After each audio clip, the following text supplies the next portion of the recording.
Morning, good afternoon and good evening guys. Hope so आपकी पढ़ाई बहुत अच्छी चल रही हो। Welcome back to my channel finance at home. So आज हम नया चैप्टर चालू करने वाले हैं, that is salary. Okay, salary income head से जो हम टोटल इनकम पढ़ के आए हैं, तो उसमें सबसे पहले सैलरी है जहाँ से हम पैसा कमाते हैं। ठीक है, तो अगर ये लेक्चर देखने से पहले आप basic concept and residential chapter complete कर लीजिएगा, और ऑलरेडी मैंने उसमें क्वेश्चन सॉल्व करा चुके हैं, तो आप वो भी देख सकते हैं। And if you have any doubt, आप कुछ कमेंट कर सकते हैं, या finance at home Instagram page में भी आप जाके क्वेश्चन अराइज कर सकते हैं। ओके, और ये सब नोट्स आपको फाइनेंस एट होम इंस्टाग्राम के पेज पे आपको नोट्स मिल जाएंगे। सिवाय नोट्स नहीं है, वहाँ पे आपको MCQs भी मिल जाएंगी एंड अपडेट्स तो वहाँ मिल ही जाते हैं आपको। सो आप वहाँ पे भी फॉलो कर लीजिए, तो आपको नोट्स, अपडेट, MCQ सब मिलते रहेंगे। And if you like the video ना, तो आप सब्सक्राइब कर लीजिए, सो नेक्स्ट टाइम मैं जब भी वीडियो अपलोड कर लूँगी तो आपको नोटिफिकेशन मिल जाएगा। And press the bell icon so get the notification also.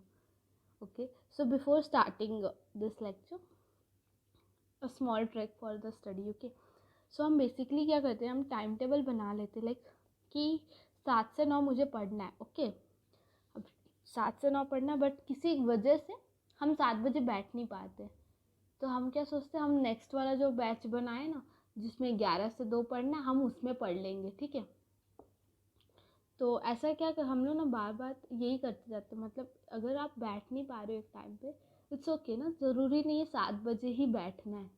ठीक है, टाइम मत देखो कि कितने बजे बैठ रहे हो, जस्ट सिट। अगर वो 7:15 हो रहा है या 6:45 हो रहा है, जस्ट सिट, बैठो और पढ़ना चालू करो। टाइम मत देखो, इट्स वॉट 8:47 और 8:45 और 9। अगर 9 बजे बैठ रहे हो तो 9 बजे बैठो, वो स्लॉट 7 से 9 वाले का 9 से 11 करो, 11 से 2 करो। ज़रूरी है कि उसी टाइम पे बैठना? कुछ मुहूर्त है क्या उसमें? नहीं ना, मुहूर्त नहीं निकला हुआ है।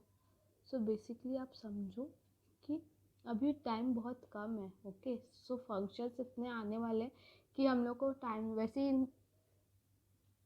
वैसे अभी दिवाली आने वाला है, दुर्गा पूजा का इतना सारा फंक्शंस में टाइम तो वैसे ही चला गया। अब दिवाली आने वाली, एंड देन आपके पास टाइम नहीं है पढ़ने का। ओनली 40 डेज लेफ्ट है। सो आप लोग पढ़ाई कीजिए अच्छे से। ओके, होप सो आपको थोड़ा सा समझ आया। टाइम टेबल पे उतना मत ध्यान दो। देखो कैसे करो ना, लाइक ट्रिक। अब फॉर एग्जांपल, अब आपको बैठना है ना, आप कभी भी बैठ जाओ। ठीक है, बैठो, ये कर लो कि मुझे ना ये कॉन्सेप्ट करके फिर उठूँगा मैं। ठीक है, इतने 2-3 कॉन्सेप्ट कर लूँगा, फिर मैं उठूँगा, या 3 क्वेश्चन बना लूँगा, फिर मैं उठूँगा। तो you don't have to look the time, sorry, you don't have to look on the clock. Okay, कि कितना टाइम हो रहा है, इतने देर से बैठा हूँ, मेरे को उठना पड़ेगा, तो आपको देखना ही नहीं पड़ेगा। सो ये बेस्ट तरीका होता है पढ़ने का। ठीक है, होप सो आपको पसंद आया हो। And for more like this tricks and tips, follow the YouTube channel, sorry, subscribe the YouTube channel and follow the Instagram page, Finance at Home. Okay, thank you. Let's start the chapter. The chapter name is salary. Okay, salary से आप क्या समझते हैं? Normally salary मतलब, for example, ये mister A है। Okay, और ये एक कंपनी है।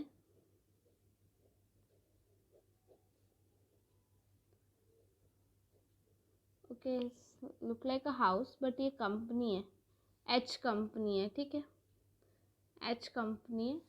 ठीक है, यहाँ पे ये वर्क करते हैं as an accountant. Okay, accountant ये काम करते हैं, रोज़ आते हैं 9 से 5, इनका काम रहता है। सुबह 9 बजे यहाँ पे आते, 5 बजे तक सारा अपना काम करते।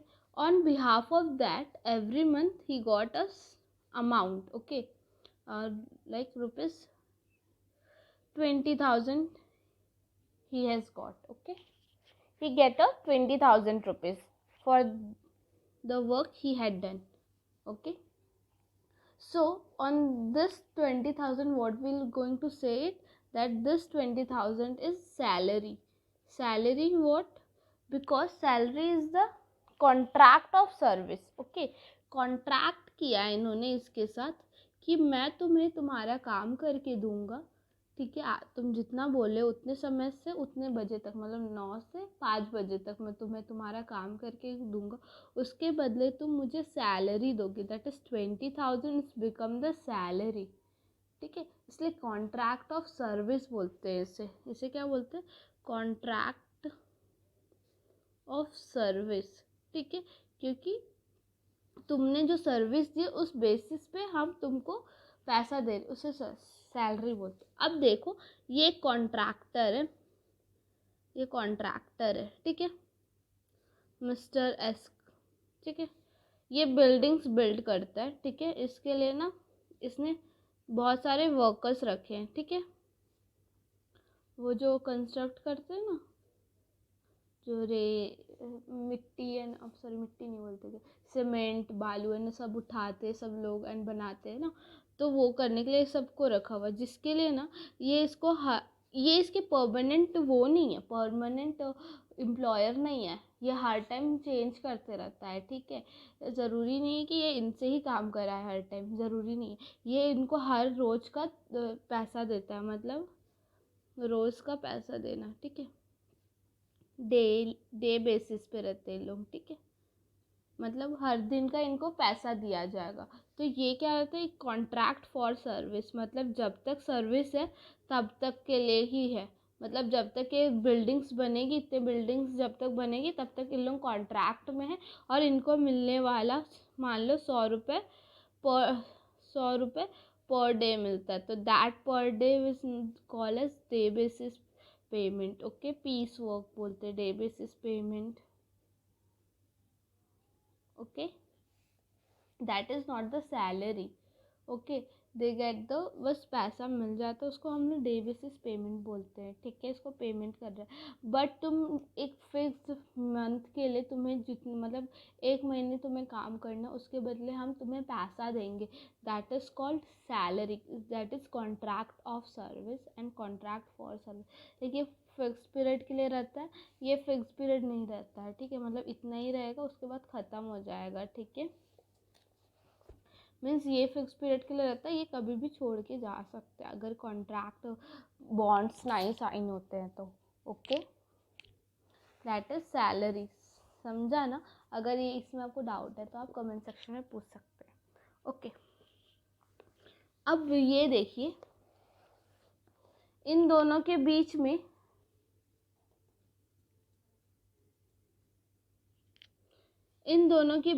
ये एच कंपनी है, ठीक है, एच कंपनी में ये मिस्टर के हैं जो सैलरी देते, तो मिस्टर ए और के बीच में क्या रिलेशन रहेगा? रिलेशन रहेगा एम्प्लॉयर एंड एम्प्लॉय का, एम्प्लॉयर एंड एम्प्लॉय, और also we called master and servant, master and servant करेगा, ठीक है, मास्टर एंड सर्वेंट, मतलब जो के बोलेगा वही मिस्टर ए को करना पड़ेगा, वो अपना दिमाग कुछ नहीं लगा सकता, लाइक ऐसा नहीं है कि जो जो ये बोल रहा है उसका जस्ट उल्टा करे ये, ठीक है, that is employer and employee का रिलेशनशिप रहता है। ओके, अगर मैं एग्जांपल देना चाहूँ, ठीक है, यही वाला, अगर मिस्टर ए वर्क करते एज एन अकाउंटेंट, ठीक है, और he receive 20,000 rupees every month per month, तो that will called salary, ठीक है, ये आप ज़रूर लिखिएगा, ठीक है, एंड देन नेक्स्ट, अगर मान लो हमारे एग्ज़ाम होते हैं ना, तो इन्विजिलेटर आते हैं, जैसे अभी आपके एग्ज़ाम्स होंगे ना, तो इन्विजिलेटर आएगा जो आपको पेपर्स देता है एंड आपको चेकआउट करता है कि आप चीटिंग नहीं कर रहे हो या कुछ गलत काम ना कर रहे हो, तो इन्विजिलेटर को क्या बोलते हैं? वो क्या होता है? एम्प्लॉय नहीं होते, देखो, वो तो एक फिक्स पीरियड के लिए आया ना, कि 8 दिन एग्ज़ाम होना है, मेरे को 8 दिन आना है और इनको पेपर्स देने एंड देन इनको देखना एंड ख़त्म हो गया मेरा, तो उनको वो 8 दिन का पैसा मिलेगा, that is not an a salary. Okay, तो डेपोसेटर या इन्विजिलेटर कौन होते? Not an employee.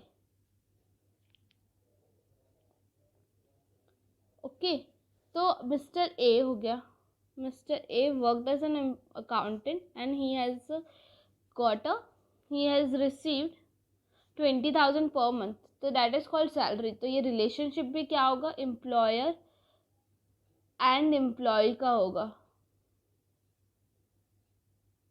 ओके, अगर यही मान लीजिए एमएलए है, ठीक है, एमएलए एमपीज रहते हैं ना,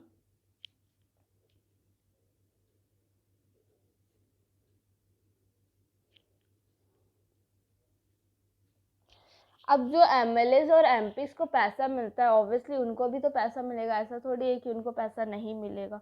तो उनको जो पैसा रिसीव होता है they not is the salary, ठीक है, वो उन्हें सैलरी नहीं बोलते, वो इनकम फ्रॉम अदर सोर्स में माना जाएगा। तो सैलरी बेसिकली किसे बोलते हैं? इसे बोलते हैं जो जहाँ से आप पैसा कमा रहे हो वो पैसा किस रिलेशनशिप का? एम्प्लॉयर एंड एम्प्लॉय का है, सर्वेंट और मास्टर का है, मास्टर एंड सर्वेंट का। वहाँ पे ऐसा वर्क हो रहा है जिसका रिलेशनशिप ये, और उस रिलेशनशिप से आप जो भी अर्न कर रहे हो that called the salary. Okay, और जो रेमुनरेशन मिल रहा है, ठीक है, रेमुनरेशन ऑफ जजेस, ये बताइए।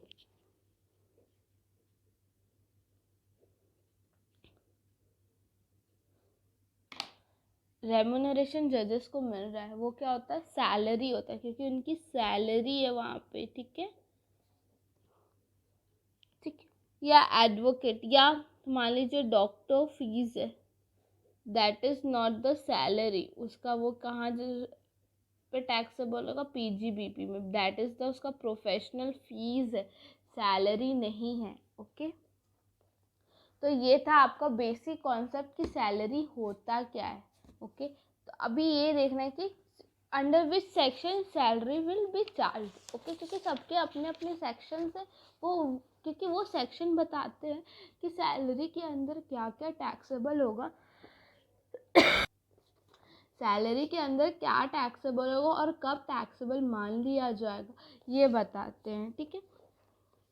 तो इसको आप अपने नोट डाउन करते जाइएगा। ओके, तो चार्जिंग सेक्शन क्या है? Charging section of salary, section 15 tells की सैलरी में चार्ज क्या होने वाले, सैलरी को चार्ज कैसे किया जाएगा। तो सैलरी, ठीक है, फर्स्ट सैलरी टैक्सेबल, पहले आप लिख लीजिए फिर मैं आपको बताती हूँ। Salary taxable on due basis, second advance salary taxable on receipt basis, third arrears of salary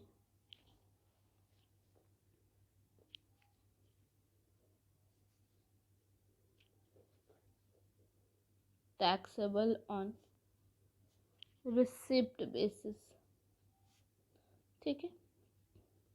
देखो, सैलरी टैक्सेबल कब होगा? जिस दिन वो ड्यू हो गया। सो बेसिकली क्या होता है ना, सैलरी हमें मिलती कैसे? मैं पूरा अप्रैल महीने काम करूँगी तो उसकी सैलरी मुझे मिलेगी मई में, ठीक है।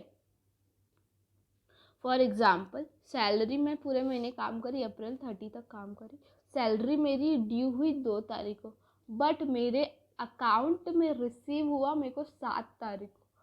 तो हमें को डेट कब लगाना पड़ेगा? सैलरी टैक्सेबल कब हो जाएगा? जिस दिन वो ड्यू हुआ था। ड्यू मतलब देना है अब, ठीक है।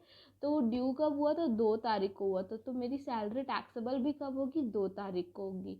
Okay, advance salary taxable on receipt basis. For example, मुझे फॉर एग्जांपल जैसे आप लोग इंटर्नशिप कर रहे हैं, ठीक है, इंटर्नशिप में नहीं, आप कहीं जॉब कर रहे हैं, ठीक है, आपकी पढ़ाई CMA CA CS भी कर रहे हैं आप, अलॉन्ग विद दैट आप एक जगह एम्प्लॉय भी हैं। तो आपने क्या किया ना, आपको वो लेना था, क्लासेस लेनी थी और आपके पास पैसे नहीं थे, तो आपने क्या बोला अपने एम्प्लॉयर को कि प्लीज़ आप मुझे वो दे दो, एडवांस सैलरी दे दो। फॉर एग्जांपल इधर देखिए, ये मिस्टर एस है, ठीक है, ये मिस्टर के हैं, HR मैनेजर है, ठीक है, उस कंपनी के। मिस्टर एस गए मिस्टर के पास, वो बोले मुझे ना 10,000 दे दो, एडवांस मनी, पैसा दे, सैलरी दे दो। इनकी सैलरी है अभी, जस्ट उन्होंने इंटर कंप्लीट किया फाइनल्स में, तो अभी उनकी सैलरी है 40,000, ओके।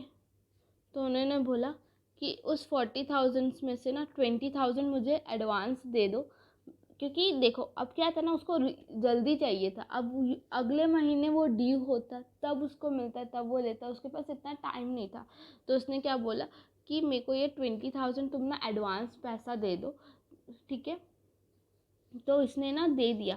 तो देखो ये ना कब का था, मई का पैसा था, जो कि आपको जून में मिलता, ठीक है। मई में आप पूरा मई काम करते 1 से लेके 31 तक, तो वो ड्यू होता है 2 को, ठीक है, और आपको क्रेडिट होता है 7-6 को। बट आपके पास इतना टाइम नहीं था, you want to take it here, मतलब आपको 15 को लेना ही था, ठीक है, क्लासेस। तो आपने क्या बोला, मेरे को एडवांस सैलरी दे दो, मई का 20,000 दे दो, एंड द रेस्ट मई का 20,000 मेरे को बाद में क्रेडिट करते रहना तुम लोग। तो दैट इज़ एडवांस सैलरी कब होगा, जिस दिन उसको मिल गया, दैट इज़ द 15/5 को वो रिसिप्ट बेसिस पे एडवांस सैलरी लग जाएगा। अच्छा ये ऐसा आया क्यों, क्या होता है ना, देखो हमारा फाइनेंशियल ईयर क्या होता है, अप्रैल टू मार्च होता है, ठीक है। तो क्या होगा ना, अगर मान लो, अब मान लो आपको घर बनाना था, तो आपने क्या किया ना, मार्च का पैसा मिला ही, मार्च का पैसा कब मिलेगा आपको, अप्रैल में मिलता है ना।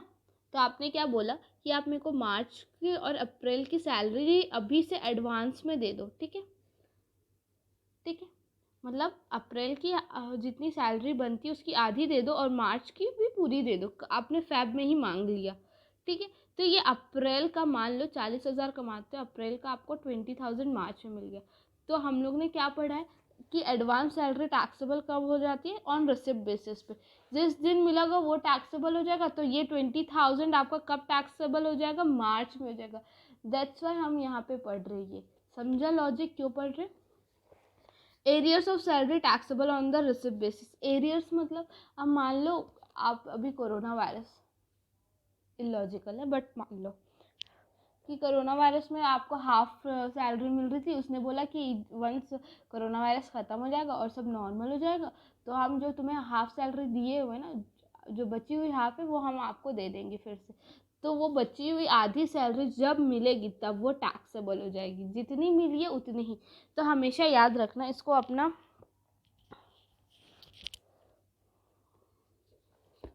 देखो आप इसको अपने भाषा में लिख लेना कि जितना अमाउंट, जो अमाउंट पता नहीं है ना कितना मिलेगा, वो हमेशा आपको रिसिप्ट बेसिस पे ही टैक्सेबल होगा, ठीक है। एरियर का मतलब है कि जो अमाउंट आपको पता नहीं है कि कब कितना मिलने वाला है, ठीक है। एरियर बोले ज़रूरी थोड़ी है कि वो पूरा उस दिन दे ही देगा, मतलब जो आधा बचा हुआ है उसने आपको 40,000 में से 20,000 दे दिया, ठीक है, 20,000 तो आपको दे दिया, बचा हुआ 20,000 वो बोला कि वंस की जब कोरोना चला जाए एंड सब नॉर्मल तब हो जाए। क्या पता वो उस समय भी ना दे, 20,000 ना दे, वो सिर्फ 10,000 दे। तो वही है, जो अमाउंट का पता नहीं है कि कितना मिलने वाला और कब मिलने वाला, तो उसको हमेशा रिसिप्ट बेसिस पे टैक्सेबल करना, ओके, समझा। अब जो एडवांस सैलरी आपको मिली है, advance salary not to be taxed again on due basis। अब देखो इसका मतलब, अब मैंने क्यों बोला कि देखो अब यहाँ पे अप्रैल का भी पैसा मैंने यहाँ पे ले लिया, तो ये 20,000 ड्यू होगा मई में, तो ये 20,000 टैक्सेबल नहीं होगा, ओके। ये 20,000 ऑलरेडी टैक्स्ड हो चुका है एज ए एडवांस सैलरी के नाम पे। और जो सैलरी रिसीव्ड होती है, जो सैलरी रिसीव्ड होती है by partner of firm to be taxed under PGBP। Okay, तो जो भी सैलरी एज अ पार्टनर आप रिसीव करते हो कहाँ से, फर्म से, तो वो टैक्स कहाँ होगी, PGBP में होगी। तो आपको ये चार्जिंग सेक्शन समझ आया। चार्जिंग सेक्शन बेसिकली ये बताता है सैलरी टैक्सेबल कैसे होगी। सैलरी टैक्सेबल होगी on a due basis, advance salary taxable होगी on a receipt basis, and arrear salary taxable होगी ऑन अ रिसिप्ट बेसिस। क्यों, सब आपको लॉजिक पता चल गया क्यों होगी। एडवांस सैलरी एक बार ऑलरेडी टैक्स हो गया, जब मिला होगा वो तभी टैक्सेबल हो गया, तो जब वो ड्यू होगा तो टैक्सेबल नहीं होगा। और सैलरी रिसीव्ड कर रहे हो जो भी तुम पार्टनर से, मतलब सैलरी रिसीव कर रहा है पार्टनर अपने फर्म से, ठीक है, वो डायरेक्ट टैक्सेबल कहाँ हो जाएगा, PGBP में टैक्सेबल हो जाएगा। ओके, तो आज ये छोटा सा कॉन्सेप्ट रखते। ओके, आपको अगर इसमें कोई सी भी डाउट हो तो आप क्वेश्चन अराइज कर सकते हैं, कमेंट सेक्शन में पूछ सकते हैं। And before ending this video, time table कुछ नहीं है, आप बस बैठ जाओ पढ़ने के लिए, पढ़ते जाओ, जैसे ही आपको मन किया ना उठना उठ जाना, फिर अगेन पढ़ने बैठ जाना। पर हमेशा एक छोटी सी बात याद रखना, यू हैव टू नो कहाँ पे आपको स्टॉप करना है। इसका ये मतलब है आप मोबाइल चला रहे हैं, ठीक है, तो यू नो कि आपको कहाँ पे रुकना है, ठीक है। आप कितना टाइम वेस्ट कर रहे हैं अपना मोबाइल पे, नॉट ओनली मोबाइल, आप कहीं बाहर अपने फ्रेंड्स के साथ जा रहे हो, you know when has to come back. Okay, you have to study, बस 2 महीने पढ़ लो, सब सेट हो जाएगा, एक बार अच्छे मार्क्स आ गए तो। ओके, आपको समझा, तो यू हैव टू नो कहाँ पे रुकना है, कहाँ से शुरू करना है। देखो आपकी ही लाइफ है, आपको ही देखना है, कोई नहीं आने वाला है, ठीक है।